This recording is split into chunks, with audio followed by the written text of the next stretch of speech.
Hello प्यारे बच्चों, तो तैयार हो जाइए प्रश्नावली 3.3 के लिए। देखते हैं प्रश्न नंबर 1। देखिए प्रश्न नंबर 1 में क्या लिखा है। निम्नलिखित रैखिक समीकरण युग्म को प्रतिस्थापन विधि से हल कीजिए। ये जितने भी आपको रैखिक समीकरण दे रखे हैं इसको आपको प्रतिस्थापन विधि से हल करना है। तो देखिए बच्चों, प्रतिस्थापन विधि वह विधि होती है जिसमें किसी एक समीकरण से एक चर की हम वैल्यू यानी कि मान निकाल लेते हैं। जैसे कि ये समीकरण है आपका x + y = 14। इस समीकरण से हम x या y का मान निकाल लेंगे और उस मान को दूसरे समीकरण में रख देते हैं। तो इस प्रकार से इसके हल हम निकालते हैं। तो चलिए बच्चों करते हैं पहला प्रश्न।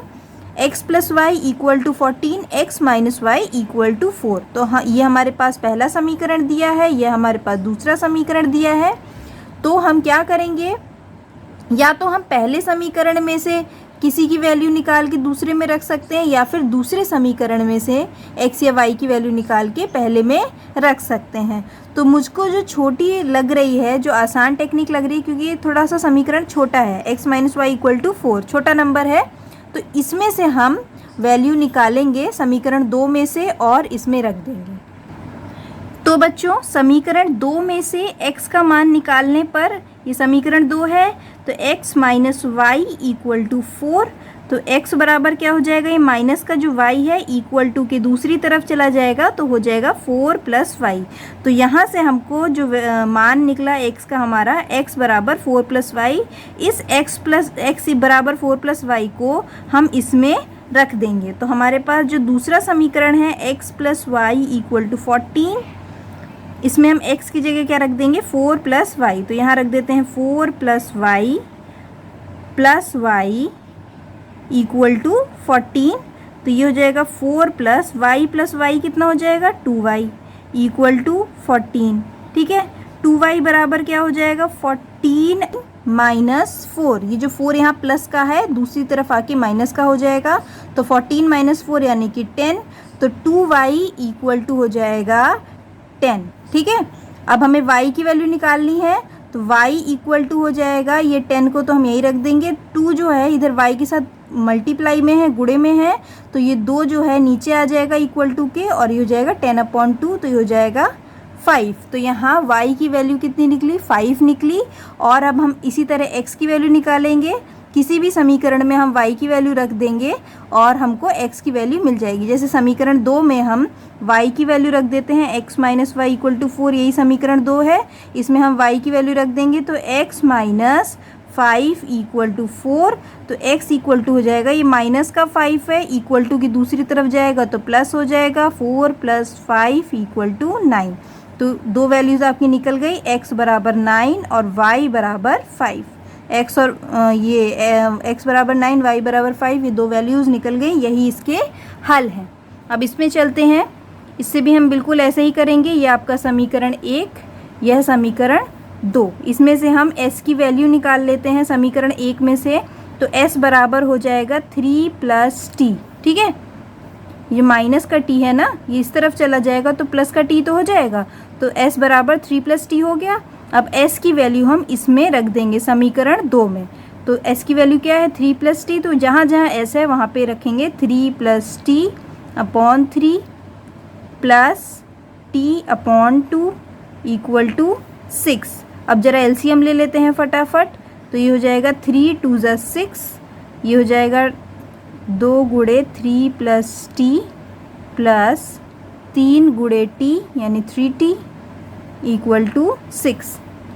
अब ये 6 जो है इधर मल्टीप्लाई में चला जाएगा तो हो जाएगा इधर 36, 6 × 6 = 36, और इधर इसमें मल्टीप्लाई कर देते हैं, 2 × 3 = 6 प्लस 2 × t 2t, 2t टूट गई, प्लस 3t। ठीक है, तो 3t + 2t क्या हो जाएगा, 5t, दोनों जुड़ जाएंगे, प्लस 6 बराबर 36। अब क्या होगा, 5t = 36। ये 6 इधर प्लस में है, उधर जाके माइनस में होगा, कितना आएगा, 36 - 6 30। तो t बराबर क्या हो जाएगा 30/5। ये जो 5 इधर गुणे में है t के साथ, इधर भाग में चला जाएगा। तो 30/5, 5 कितने जा 30 होता है, 5 6 जा 30 होता है। तो यहाँ पे आपको t की वैल्यू आपकी क्या निकल गई, t की वैल्यू निकल गई 6। इसी तरह आप s की वैल्यू निकाल लेंगे, यहाँ पे t की वैल्यू 6 रख देंगे तो s की वैल्यू निकल आएगी। तो s माइनस 6 इक्वल टू 3। तो ये हो जाएगा s इक्वल टू, ये माइनस का 6 है, उधर जाके प्लस हो जाएगा 3 + 6, तो ये हो जाएगा s बराबर 9। तो आपकी दोनों वैल्यूज़ निकल गई, कौन कौन सी, t बराबर 6 और s बराबर 9। ये दोनों ही हल आपके निकल गए। अब देखिए बच्चों इसका थर्ड पार्ट। तो ये है आपका समीकरण 1 और ये है आपका समीकरण 2। इस वाले समीकरण से हम वैल्यू निकाल लेंगे और इसमें रख देंगे।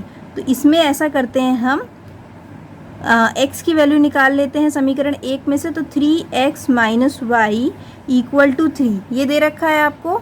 तो x की वैल्यू निकालने के लिए क्या करना पड़ेगा, 3x, ये माइनस का जो y है दूसरी तरफ चला जाएगा तो ये हो जाएगा 3 + y।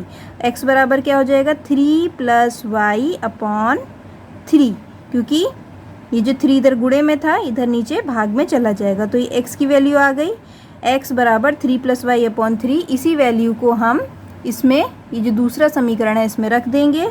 तो रखते हैं 9 × 3 + y/3 minus 3y equal to 9। ठीक है, ये आ गया है। अब इसको सॉल्व करते हैं। देखिए ये जो है इधर 9 मल्टीप्लाई और नीचे 3 जो है ये भाग में है। तो जो 3 है यह 9 से 9 को भाग दे सकता है क्योंकि नीचे डिवाइड में है। तो 3 1 ज़ा 3, 3 3 ज़ा। फिर ये बचेगा आपका 3 + y माइनस, यहाँ पे ब्रैकेट में आएगा आगे 3, ये 3 है ना यहाँ पे, 3 ब्रैकेट में 3 + y minus 3y equal to 9। ठीक है, अब मल्टीप्लाई कर देते हैं अंदर। तो ये हो जाएगा 3 3 ज़ा 9 प्लस 3y हो जाएगा और यह है माइनस 3y और इक्वल टू 9। तो ये प्लस का 3y है या माइनस का 3y है, ये दोनों कट जाएंगे। अब आप यहाँ पे आ जाएगा 9 इक्वल टू 9, 9 बराबर 9। यहाँ पे जो चर था यानी कि वेरिएबल था वह क्या हो गया, ख़त्म हो गया। यहाँ पे कहीं आपको वेरिएबल या चर दिख रहा है, y और y कट गया और यह पूरा 0 हो गया, मतलब पूरा ये हट गया। ऐसी कंडीशन में इसके अनेक हल होंगे। अनेक हल क्यों होंगे, क्योंकि इन दोनों रेखाओं को जब आप ग्राफ में शो करेंगे तो जो रेखाएं आएंगी वह संपाती रेखाएं आएंगी। संपाती रेखाएं क्या होती हैं यह आपको बहुत अच्छे से पता है, और संपाती रेखाओं के अनेक हल होते हैं। तो इसके जो होंगे अनेक हल होंगे। तो अनेक हलों में से एक हल हम आपको बता सकते हैं, क्योंकि इन सब में आपको कम से कम एक हल ज्ञात करना है। तो हम क्या करेंगे, ये जो आपने निकाला था x बराबर 3 + y/3, इसमें y की हम कोई भी वैल्यू रख देंगे तो आपको एक वैल्यू x की मिल जाएगी। तो यहाँ पे हम इसको लिख लेते हैं x बराबर 3 + y/3। तो अगर हम y बराबर 0 रख देते हैं तो x बराबर आपको मिल जाएगा 3 + 0/3 यानी कि 3/3 यानी कि 1, यानी कि जब x बराबर 1 होगा तो y बराबर 0 होगा। यह इसका एक हल हो सकता है। इसी प्रकार इसके अनेक हल हो सकते हैं, क्योंकि यह दोनों क्या है, संपाती रेखाएं हैं। आप y की जगह अलग अलग नंबर रख सकते हैं और x के दूसरे हल भी निकाल सकते हैं। तो यह इसका आंसर हो जाएगा इसके। अब देखिए इसका फोर्थ वाला पार्ट, इसको कैसे करेंगे। इसमें भी ऐसे ही करेंगे, एक की वैल्यू निकाल के दूसरे में पुट करेंगे। हाँ तो बच्चों देखिए ये आपको दिख रहा होगा, ये पॉइंट में है, ठीक है। तो इसको थोड़ा आसान कर लेते हैं।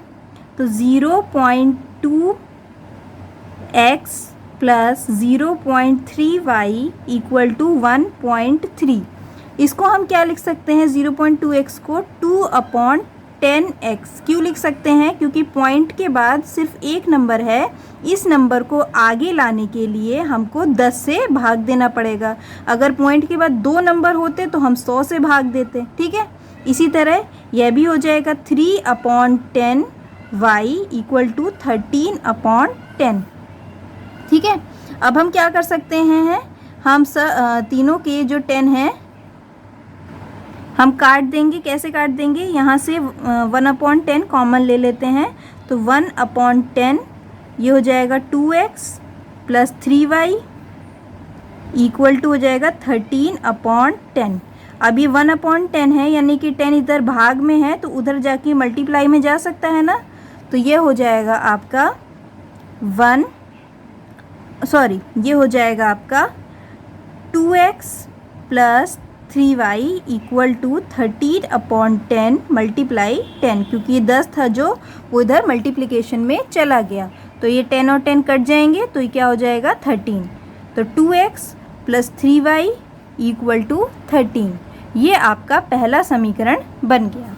अब इसको भी इसी तरह कर देते हैं, ये वाला, तो इसको भी ऐसे ही लिख सकते हैं हम, 4/10x + 5/10y = 23/10, ठीक है। अब इसी तरह हम 10 जब कॉमन ले लेंगे, ये इधर चला जाएगा, तो ये हो जाएगा आपका, चलो ले ही लेते हैं, 1/10 कॉमन लिया तो ये हुआ 4x + 5y = 23/10। ये 10 और 10 कट जाएगा, उधर मल्टीप्लाई में चला जाएगा, तो ये जाएगा 4x + 5y = 23। यह आपका दूसरा समीकरण बन गया। तो यहाँ लिख लेते हैं दोनों समीकरण। पहला समीकरण है आपका 2x + 3y = 13 और दूसरा समीकरण है 4x + 5y = 23। इससे हम x और y की वैल्यू निकालेंगे। हाँ, तो ये आपका पहला समीकरण है, इसी से हम x की वैल्यू निकाल लेते हैं। तो ये जाएगा 2x, ये 3y इधर चला जाएगा माइनस में, तो हो जाएगा 13 - 3y। फिर x बराबर हो जाएगा 13 - 3y/2। तो ये आपको x की वैल्यू मिल गई है, ये आप यहाँ पे x की जगह रख देंगे। तो यहाँ पे रख देते हैं x की जगह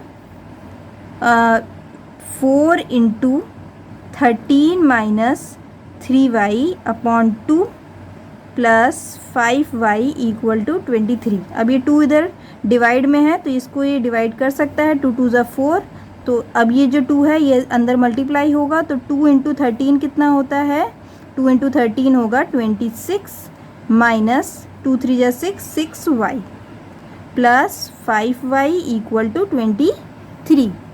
26 माइनस, अब देखिए बच्चों 6y माइनस के 6y + 5y, तो कितना हो जाएगा y माइनस के y माइनस हो जाएगा, तो 23। अब हम क्या करेंगे, 26 को उस तरफ ले जाएंगे, तो -y = हो जाएगा 23 - 26, तो ये हो जाएगा -3 माइनस के y, माइनस माइनस कट जाएगा, तो y = 3। तो y की वैल्यू आपको मिल गई 3।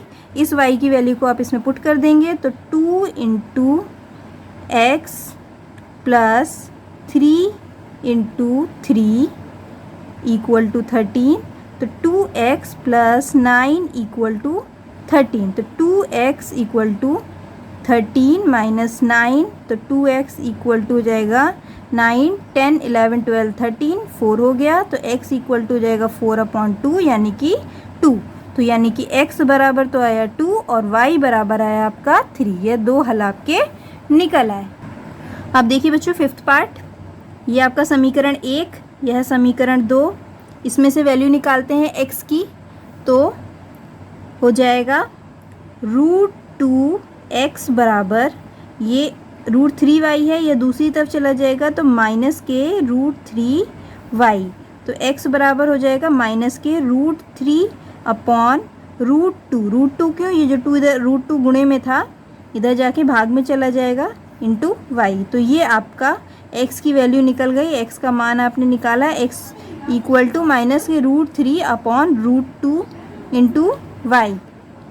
अब हम इस वैल्यू को इसमें पुट कर देंगे सेकंड वाले समीकरण में, तो ये हो जाएगा √3 इंटू माइनस के √3/√2y, ठीक है, माइनस √8y इक्वल टू 0। अब ये देखिए बच्चों, √3 इंटू √3 कितना हो जाएगा 3, वो भी माइनस के 3, क्यों? क्योंकि यहाँ पे माइनस का निशान लगा है, अपॉन √2 और ये है y माइनस ये कितना हो जाएगा √8। तो √8 को हम लिख सकते हैं अंडर रूट में 2 इंटू 2 इंटू 2। अब हमने ऐसा क्यों लिखा है, अभी थोड़ा सा आप आगे समझ जाएंगे इस चीज़ को।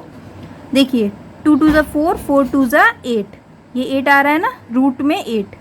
अब हम क्या करेंगे, अब हम लेंगे एलसीएम, यहाँ पे हम एलसीएम ले लेंगे। तो ये √2 हमने एलसीएम लिया,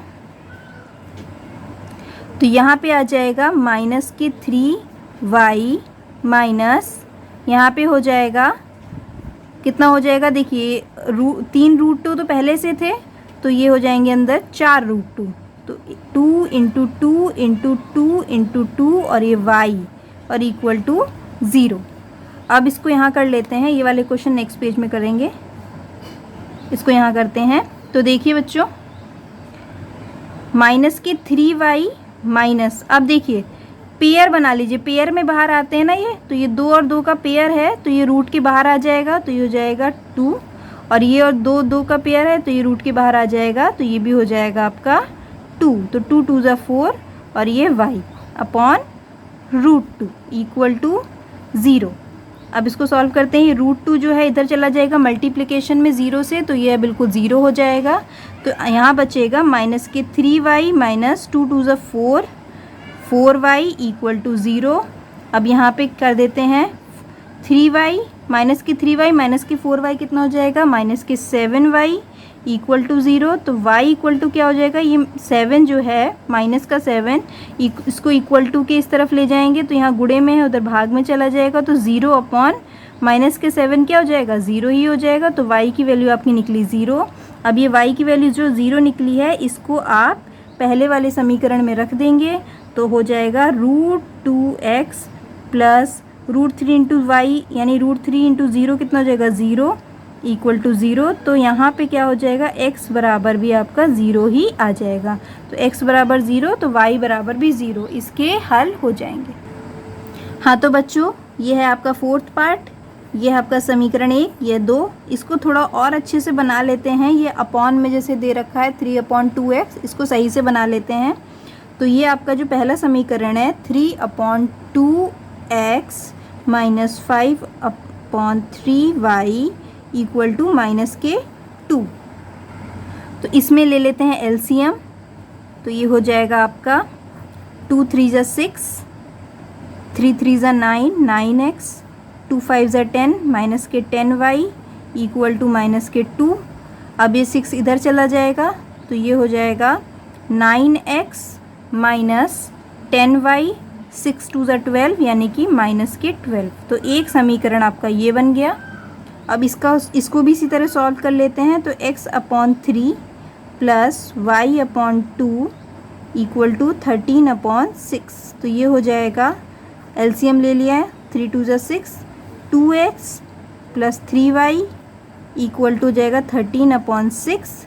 तो ये जो 6 है इधर इधर कट जाएगा, क्यों? क्योंकि 6 जो है इधर भाग में है, इधर गुणा में जाएगा तो अपने आप ही कट जाएगा, तो पहले ही काट दिया हमने। तो दूसरा समीकरण मिल गया आपको 2x plus 3y equal to 13। तो ये आपका दूसरा समीकरण हो गया। अब इन दोनों समीकरणों से हम x और y के हल निकालेंगे। तो समीकरण 2 से इसको लिख लेते हैं 2, ये है 1। समीकरण 2 से हम x की वैल्यू निकालते हैं, तो यहाँ से निकल जाएगा 2x बराबर ये 3y जो है इस तरफ चला जाएगा, तो ये हो जाएगा 13 माइनस 3y। तो x बराबर क्या हो जाएगा, 13 माइनस 3y/2। तो ये आपकी x की वैल्यू निकल गई। इस x की वैल्यू को इसमें हम पुट कर देंगे, इस जगह पे रख देंगे x के मान को।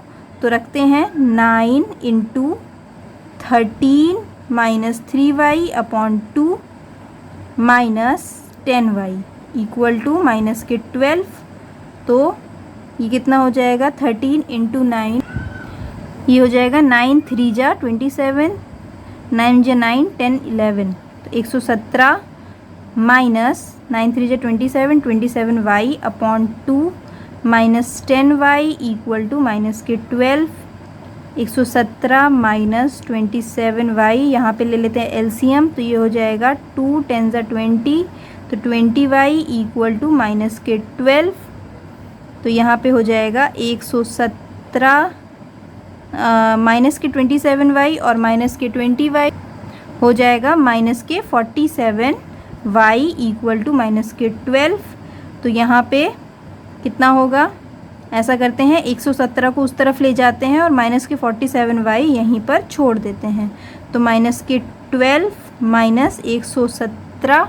बच्चों यहाँ छोटी सी मिस्टेक हो गई है, इधर जो 2 भाग में था हमने इधर गुणा करना हम भूल गए हैं, तो इधर जो 2 भाग में था एलसीएम लेने के बाद हमें इधर गुणा भी करना था, तो माइनस के 12 इंटू 2, तो ये हो जाएगा माइनस के 12 इंटू 2, तो यहाँ पे हम लिख देंगे माइनस के 24, यहाँ पे भी आपका माइनस के 24 आएगा, तो माइनस के 24 और माइनस के 117 कितना होगा, ये हो जाएगा आपका माइनस के 141 और इस तरफ है माइनस के 47y, तो माइनस माइनस कट जाएगा, तो यहाँ पे हो जाएगा आपका ये जो y है इसको हम यहीं छोड़ देते हैं और 47 इधर गुणे में है तो इधर जाके भाग में हो जाएगा, तो y बराबर हो जाएगा 141 अपॉन 47, तो 47 3 ज़ा 141 होता है, तो y की वैल्यू निकल आई 3, और इस y की वैल्यू को हम इसमें या इसमें रख देंगे तो हमको x की वैल्यू मिल जाएगी, तो इसमें रख देते हैं y की वैल्यू दूसरी वाली समीकरण में, तो 2x प्लस 3, y की जगह क्या रखना है 3 रखना है, तो 3 इंटू 3 इक्वल टू 13, फिर 2x इक्वल टू क्या हो जाएगा 2x प्लस 9 इक्वल टू 13, तो 2x इक्वल टू हो जाएगा 13 माइनस 9, यानी कि कितना हो जाएगा, ये हो जाएगा 4, तो x बराबर क्या हो जाएगा, इधर गुणे में है 2 तो इधर जाके डिवाइड में हो जाएगा, तो 4 अपॉन 2, 2 2 ज़ा 4, यानी कि x की वैल्यू निकली आपकी 2, तो y की वैल्यू निकली आपकी 3, तो ये 2 इसके हल निकल आए।